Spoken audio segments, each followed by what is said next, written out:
miaka mingi, watu wengi wamekuwa wakiteswa na maradhi sugu na matatizo ya kishirikina, lakini sasa kuna suluhisho. Karibu kwa Dr. Ngoso, mtaalamu mashuhuri wa tiba za asili, kiboko ya magonjwa sugu, uchawi na matatizo ya kishirikina. Unasumbuliwa na kifafa, nguvu za kiume kushuka, presha, kiharusi, matatizo ya macho, tumbo au mifupa kuvunjika? Usihangaike tena. Dr. Ngoso ana tiba ya uhakika, salama na ya asili zilizobarikiwa na Mwenyezi Mungu. Lakini si hayo tu, Dr. Ngoso pia hutatua uchawi na chuma ulete, kukosa kazi au mvuto wa kibiashara, kumrudisha mpenzi au mume au mke aliyekuacha, kushinda kesi mahakamani, kufungua vifungo vyote vya kishirikina mwilini, tiba ya kuacha pombe, kusafisha nyota yako na kukulinda dhidi ya vijicho na uchawi. Huna haja ya kufika ofisini kwake. Huduma zake zinakufikia popote pale ulipo, kutoka Kenya hadi Uganda, Tanzania hadi duniani kote. Wasiliana naye kwa WhatsApp +254 718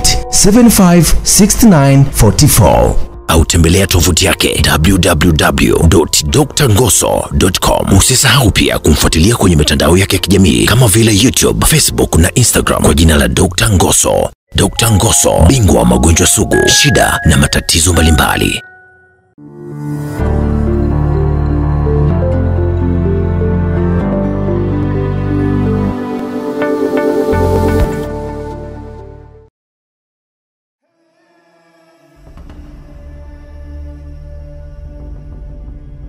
Saa zingine vitu tunavyoviona vya kawaida ndivyo huwa na nguvu kubwa kuliko tunavyodhani.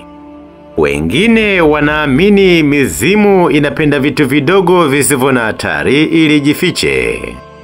Kwa mfano, Annabella, mdoli wenye uso wa upole, ulikuwa mfano halisi wa jambo hili.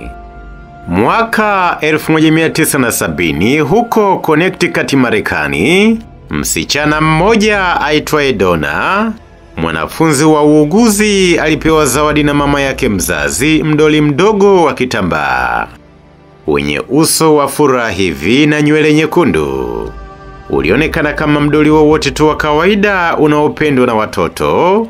Ulikuwa mwepesi hivi wa kuchezea, usio na hila wala jambo lolote la kutisha. Donna akiwa anaishi na rafiki yake Angie, waliamua kulihifadhi sebuleni kwenye sofa. Wakati huo hawakujua kabisa kuwa zawadi hiyo ingeleta maumivu, hofu na mauzauza ambayo hadi leo bado yanazungumzwa. Siku chache tu baada ya Annabelle kufika nyumbani, mambo ya ajabu yakaanza. Kila waliporudi nyumbani kutoka kazini, waliokuta mdoli huo haupo pale walipowacha. Mara ulikuwa umegeuzwa, mara umekaa sakafuni, au wakati mwingine unakutwa chumbani ili hali hakuna mtu aliyeuingiza humo. Kwa mara ya kwanza walidhani ni jambo la kawaida tu, lakini mchezo huo ukawa sio tena wa kawaida pale ambapo walipoanza kuona mdoli huo ukiwa na matoni ya damu kwenye nguo zake. Na baada ya wiki chache walivipata vipande vya karatasi vilivyoandikwa kwa wino mwekundu maneno haya: Help us, help Law. Kumbuka, nyumbani hakukuwa na karatasi ya aina hiyo wala wino mwekundu, na hakuna hata mmoja wao aliyewahi kuandika ujumbe huo. Law, rafiki wa karibu wa Donna, alianza kusikia kitu kisichoelezeka. Alisema kila usiku akilala anaota mdoli huo unatembea, ukimkaribia na kumwangalia usoni pia. Sauti fulani ndani ya kichwa chake ilianza kumwambia hivi: usimkaribie Annabelle. Siku moja Angelo aliamua kulimaliza jambo hilo. Alitaka kuchukua mdoli huo na kwenda kuutupa mbali kabisa.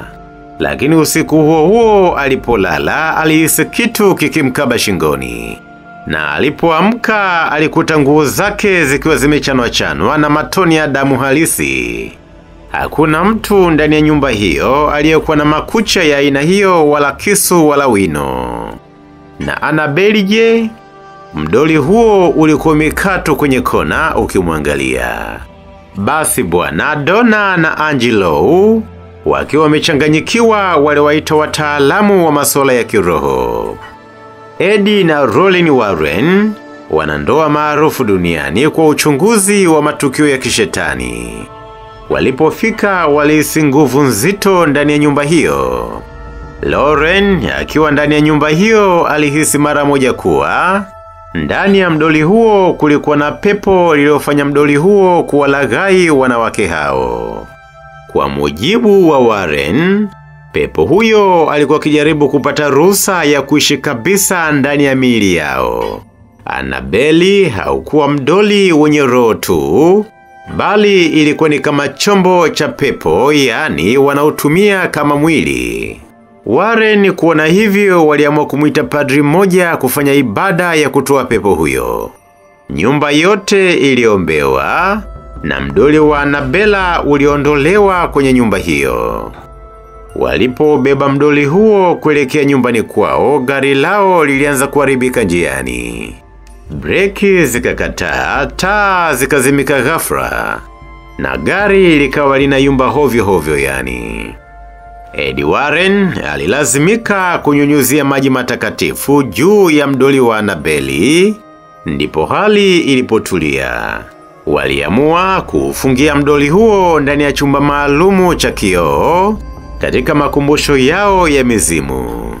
Na kwenye kioo wakaandika maneno haya: warning, positively do not open.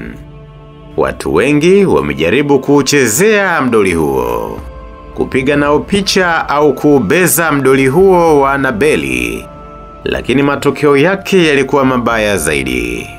Kwa mfano, kijana mmoja alienda kutembelea makumbusho hayo aliucheka akisema, "Doli gani hili linaweza kuniumiza mimi?" Aliugusa mdoli wa Annabelle kupitia kioo.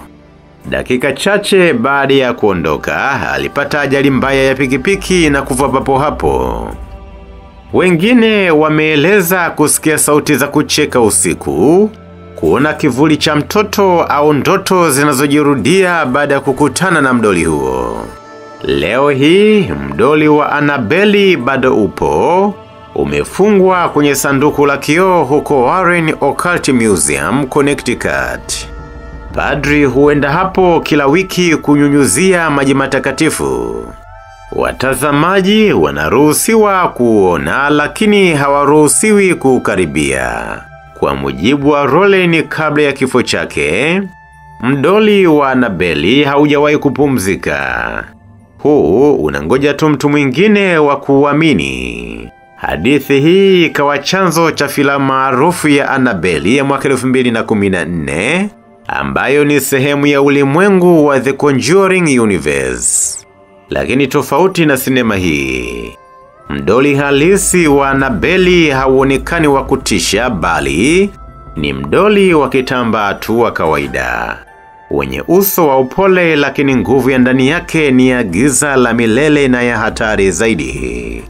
Hadithi ya Annabelle inatukumbusha kitu kimoja muhimu zaidi. Mara nyingine tunapofikiri tunacheza na kitu kisicho na madhara, tunaweza kuwa tunacheza na pepo linalotafuta mwili wa kuishi ndani yake. Kwa hivyo, ukiwa na mdoli unakuangalia usiku ukiwa peke yako, usiuangalie mara mbili, hilo ni pepo. Mimi naitwa Ananias Edgar.